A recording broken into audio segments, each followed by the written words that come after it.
Paul Kronenberg is vooral bekend van zijn project Braille zonder grenzen in Tibet. Dit project is echter niet het enige waar hij mee in de weer is.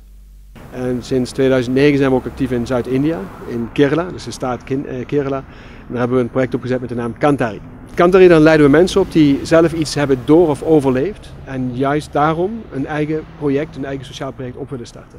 We werken met mensen uit Afrika, dat zijn mensen met albinisme. Die worden in Oost-Afrika die mensen helaas gejaagd en vermoord en in stukjes gehakt en hun lichaamsdelen worden verkocht als geluksbrengers.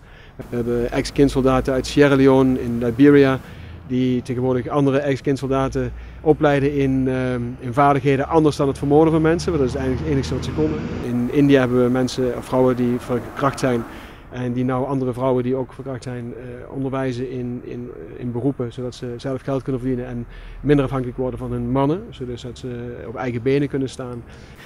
Wat voor ons belangrijk is dat iedere dag zie je het nieuws. En de nieuwslezer die zegt iedere avond weer goedenavond. En dan in de komende 10 minuten of de 10 minuten daarna, dan merk je dat het eigenlijk geen goede avond is. En er zijn te weinig mensen die daar iets tegen doen, die dus opstaan om daar tegenin te gaan. En dat zijn Kantaris. Kantaris die staan op en die zeggen oké, nu stop, nu moeten we iets gaan doen. Dus we moeten ervoor zorgen dat het morgen beter wordt. En wij zorgen ervoor dat ze een opleiding krijgen, zodat ze dat ook kunnen doen. Het hoofddoel is natuurlijk dat er geen Kantaris meer nodig zijn, maar daar zijn we nog heel ver van verwijderd. Helaas zijn er heel veel conflicten. Maar tegelijkertijd zijn er heel veel mensen die goede dingen doen en daar ook tegenin gaan. Maar die krijgen in het nieuws niet zoveel.